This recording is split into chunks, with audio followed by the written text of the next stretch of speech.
All right. Hi, y'all. This is Thomas, and welcome to my channel. I do educational videos on this channel. And for the last several months, we've been studying up on the reciprocal system of theory. And this is a theory that was derived by Dewey B. Larson up until his death in 1990. He started way back in 1930, wrote many, many books and a lot of articles, gave a lot of talks, and got a few followers. And the system is still, people are still working on it, but it's pretty obscure and unknown. And so I think it's very important. And if not completely right, I believe the system, I believe the way Larson believed, which is that the system itself is correct. Whether I have applied the system correctly in every instance is another matter. And so that's what I think. Also, Larson made a few mistakes in his applications of the theory, but the theory itself is correct. Now, the basic idea behind the theory is that we live in a universe of motion. The universe is not made out of matter, it's not made out of energy, it is made out of motion. And motion is the relationship between space and time. Space and time are not the container of the universe, rather, they are the contents of the universe. The universe is made out of space and time, or motion. Motion, at first, when Larson came up with his theory, he called it space time, but then he changed it to motion. And then eventually, toward the end, he began to say, well, motion is change in three dimensions. So ultimately he's kind of saying it's a universe of change. It's quite easy to understand. But the change is in three dimensions because space and time are in three dimensions. Space and time are both coordinate, meaning they have three or more dimensions. X, Y, Z coordinates, or if you follow Buckminster Fuller, then you have W, X, Y, Z coordinates, or four dimensions. There probably are other ways that you might have more, but because space and time are related in motion, motion is basically a fraction with space and time as the numerator and time or space as the denominator. So they have a reciprocal relationship, hence the reciprocal system of theory as the name of Larson's system. And what he basically did is he had those inklings way back in 1930 and developed the theory through a process of induction over the next 25 years until he came up with his fundamental postulates. The main two postulates, the main one of which is the universe is made entirely of motion, and motion is the relationship between space and time. Space and time both have their coordinate aspects, three or more dimensions. They both have their clock aspects. Time is always getting later and later and later. Space, too, is always getting farther and farther and farther apart. Those are, he calls it clock time, clock space. They're really scalar motions. A scalar motion is a motion that has a magnitude, but it has no direction, which you would visualize by taking a balloon and taking a magic marker and putting dots on the balloon. If you blow up the balloon, all of the dots are moving away from each other. If you suck in the balloon, all the dots are moving toward each other. Those are inward, outward, and inward scalar motions, respectively. They don't have a particular direction, or they have all directions. And the progression of time and the progression of space uh, the progression of space, the progression of time is rather obvious to us. The progression of space is seen in the Hubble telescope of all the distant galaxies are moving away from each other.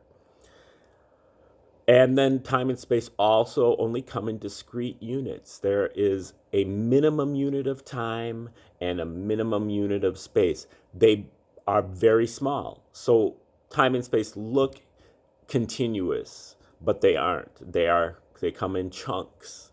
And 1 unit of space in 1 unit of time is the speed of light. So the speed of light is really the background or the origin of this universe. And unlike Einstein, where Einstein says the speed of light is the maximum speed of the universe, Larson is really saying that if the speed of light is the background, it is the midpoint of the universe. There is half of the universe that moves slower than the speed of light. We see that, we'll call that the material sector, and that's the universe that Einstein understood, or at least partially understood, the one that he lived in. But then there's another half of the universe that's moving faster than the speed of light, and that Larson calls the cosmic universe. And we know nothing about the cosmic universe until the reciprocal system comes along and uses the reciprocity to figure out that whatever is going on in the material universe, the exact same thing is going on in the cosmic universe, except that you have to reverse the roles of space and time. So really, in the material universe, you have space over time relationships. In the cosmic universe, you have time over space relationships. Whatever you have in the material universe, you have its counterpart in the cosmic universe, except that the relationships of space and time are reversed. Okay, there's a whole lot more to that, and that's why this is the 166th video that I've done on this. So you might want to go back from the start and watch them in order. But we are in the middle of chapter 8 of his book called Nothing But Motion, which came out in 1979. And it covers mainly things having to do with physics and some organic chemistry. This chapter 8, is called Motion in Time. So when you have motion in time, you're referring to motion faster than the speed of light. If the motion is in space, it's slower than the speed of light. If the motion is in time, it's faster. Or there may be some other way that we can get motion in time as well. He referred in the early parts of this chapter to the phenomena of supernova, like exploding stars and exploding galaxies. Those are ways that you can get motion that is faster than the speed of light. And when a star blows up faster than the speed of light, we see that as an implosion in space, because we see space, we do not see time. The explosion, the motion, since it's faster than the speed of light, is occurring in time. It's an explosion in time, but we see an explosion in time as an implosion in space. And so this explains the phenomena of a white dwarf star, as well as a pulsar, as well as a quasar, which is an exploding galaxy beyond the speed of light. Now, he's going to attempt to apply these concepts to different fields here.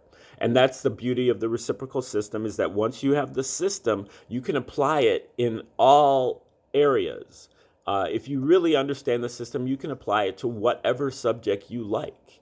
And that is the liberating aspect of the reciprocal system. You no longer have to rely on the scientific community to tell you, what you're supposed to think about these various things. Okay. Here comes Larson. Another place where the inability of the conventional spatial reference systems to represent changes in temporal location, other than by distortion of the spatial representation, prevents it from showing the physical situation in its true light, is the region inside unit distance. Okay, so this means in the region inside unit distance, he's talking about less than 1 unit of space. Okay, space and time are both quantized. They come in discrete units. There is a minimum unit of time and a minimum unit of space. And so he's referring to the region inside unit distance, the region less than 1 unit of time, where he's already saying there is no space. You have either 1 unit of space or you have none, or one or more, an integer, or you have none. And so if you have less than 1 unit of space, you don't have space. And he's getting ready to say that you have time. Okay, we'll go back. The physical situation is true light is the region inside unit distance. Here, the motion in time is not due to a speed greater than unity, but to the fact that because of the discrete nature of the natural units, less than unit of space or time does not exist.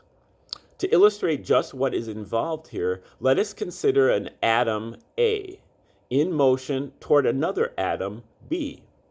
According to current ideas, atom A will continue to move in the direction AB until the atoms, or the force fields surrounding them, if such fields exist, are in contact. The postulates of the reciprocal system specify, however, that space exists only in units.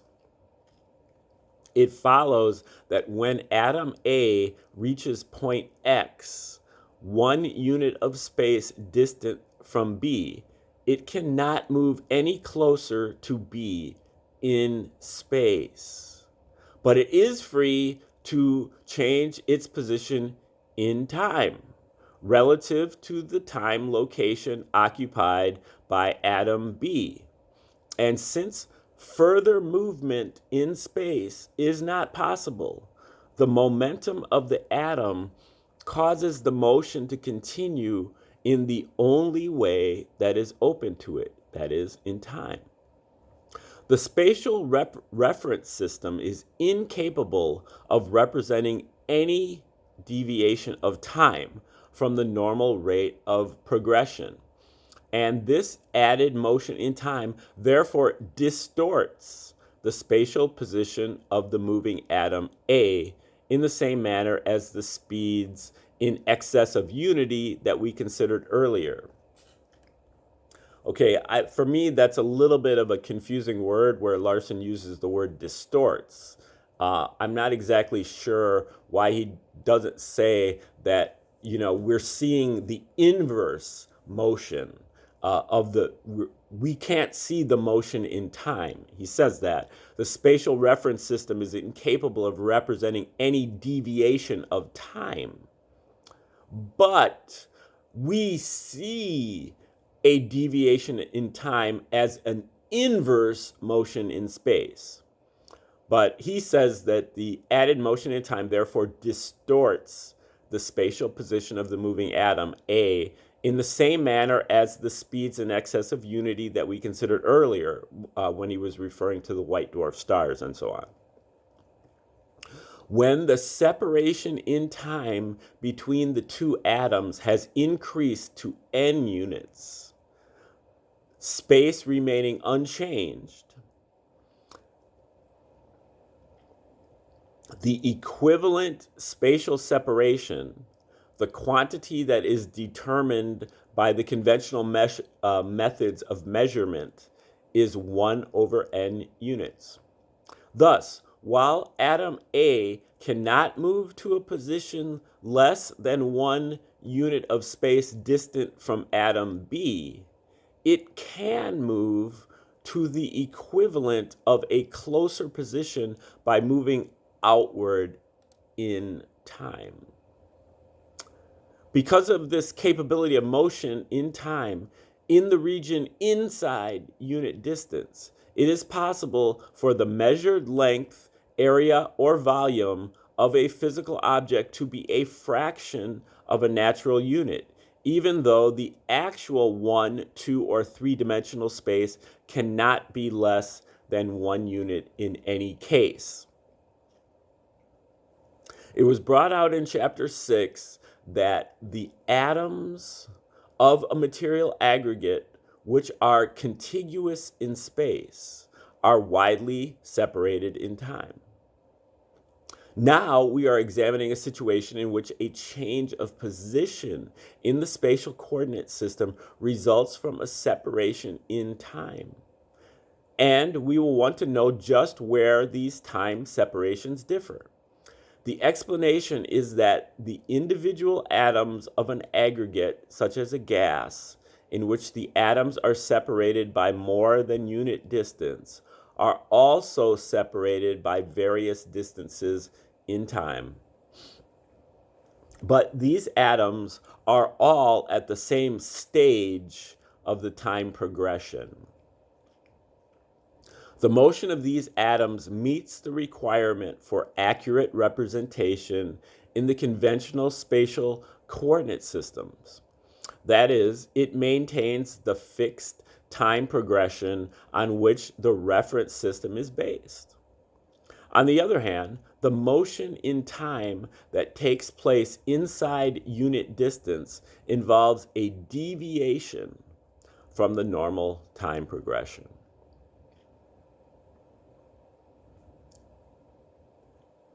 A spatial analogy may be helpful in getting a clear view of this situation. Let us consider the individual units of a galaxy, stars. Regardless of how widely these stars are separated or how much they move around within the galaxy, they maintain their status as constituents of the galaxy because they are all receding at the same speed, the internal motions being negligible compared to the recession speed. Again, this is referring to the Hubble telescope, discovering that all of the distant galaxies are moving away from each other in the same manner that dots on the surface of a balloon are moving away from each other. So you would analogize each dot on that balloon is a galaxy.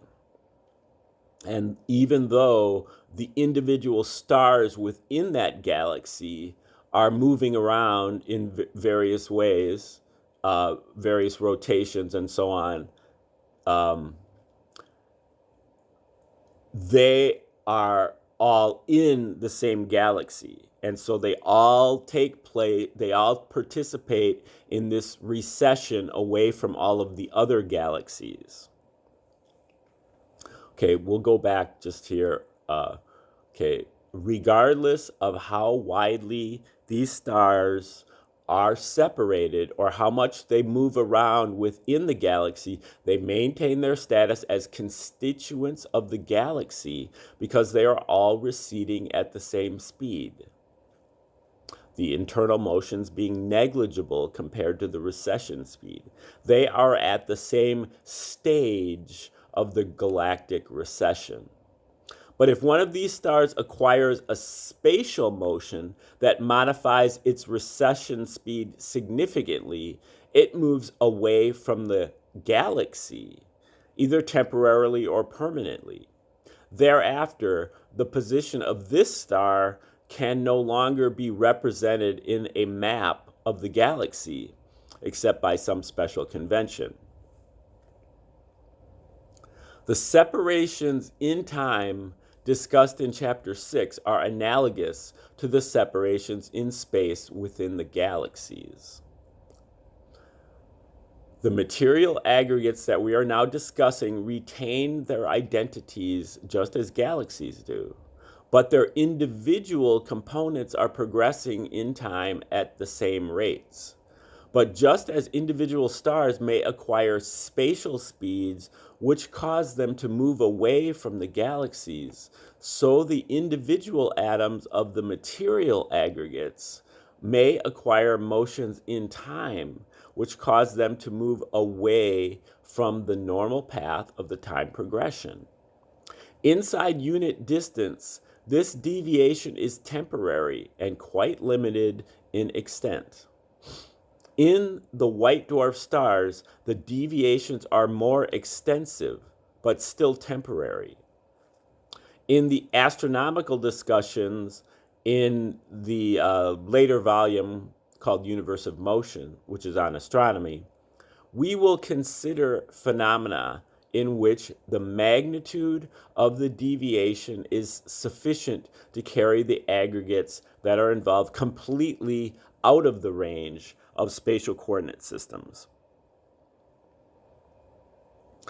So far as the interatomic distance is concerned, it is not material whether this is an actual spatial separation or merely the equivalent of such a separation.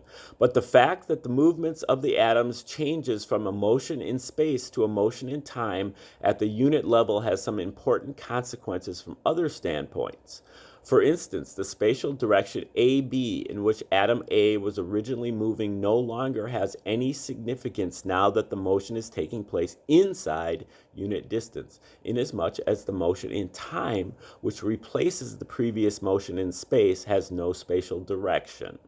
It does have what we choose to call a direction in time. But this temporal direction has no relation at all to the spatial direction of the previous motion.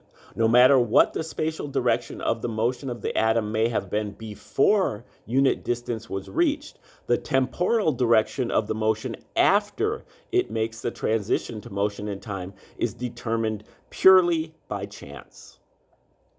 All right, we're going to stop it there. Thanks for tuning in. Have a great day.